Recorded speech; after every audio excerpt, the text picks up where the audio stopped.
আপনারা কেমন আছেন বন্ধুগণ? আজকের ভিডিওতে আমি আপনাদেরকে অ্যান্ড্রয়েড ফোনের এমন একটা সিক্রেট অ্যান্ড ধামাকা সেটিং সম্পর্কে কথা বলবো। এর মাধ্যমে আপনি আপনার অ্যান্ড্রয়েড ফোনটিকে আরও অ্যাডভান্স অ্যান্ড স্মার্টভাবে ইউজ করতে পারবেন। অনেক সময় কি হয় যে আমাদের ফোনে হঠাৎ করে কোনো একটা অ্যাপ্লিকেশন কাজ করা বন্ধ করে দিল। এর মানে অনেক সময় আমাদের অ্যাপ্লিকেশানটা আর ইউজ হয় না, আর ওপেন হতে যায় না। তো আজকের ভিডিওতে আমি দেখাবো যেসব অ্যাপ্লিকেশনগুলো আপনার হঠাৎ করে কাজ হয় না বা ওপেন হয় না, বা আগের মতো হয়তো আপনি কোনো ইউজ করে সেটা কিন্তু আপনি বুঝতে পারছেন যে অ্যাপ্লিকেশনের মধ্যে কোনো প্রবলেম হয়েছে, তাহলে আপনি এই কাজটা করতে পারেন।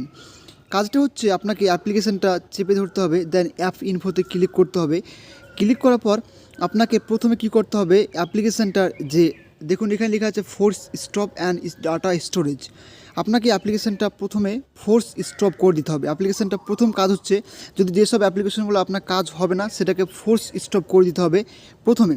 দেন ডাটাকে আপনার ক্লিয়ার করে দিতে হবে, পুরো ক্লিয়ার হয়ে যাবে অ্যাপ্লিকেশনটা। দেন আপনারা কী করবেন, এরপর আপনারা প্লে স্টোরে যাবেন। আপনাদের প্লে স্টোরে এই অ্যাপ্লিকেশানটাকে কিন্তু আপডেট দিতে হবে। অনেক সময় কী হয়, ভার্সানটা যখন নতুন আসে তখন ওল্ড ভার্সানটা আর কাজ করতে চায় না। তো আপনারা সেটিংসে গিয়ে এখানে দেখবেন manage apps and device and see ডিটেলসে ক্লিক করে আপনার সমস্ত অ্যাপ্লিকেশনগুলো, যে অ্যাপ্লিকেশানটা আপনার ওয়ার্ক করা বন্ধ করে দিয়েছে সেসব অ্যাপ্লিকেশনটা আপনার আপডেট করে নেবেন। দেন দেখবেন যে আপনার অ্যাপ্লিকেশনটা আগের চাইতে কাজ করা শুরু করে দিয়েছে। দেখ আপনার ফোনে আর প্রবলেম হবে না এবং কোনো অ্যাপ্লিকেশনও কিন্তু আর আপনাকে ডিস্টার্ব করবে না। তো এই ছিল সেটিংস। আপনারা অবশ্যই ডাটা ক্লিয়ার করবেন এবং ফোর্স স্টপ করে দিবেন এবং অ্যাপ্লিকেশনটা আপডেট করবেন, তাহলে দেখবেন যে আপনার অ্যাপ্লিকেশনগুলো ফাস্টলি কাজ করবে। থ্যাংক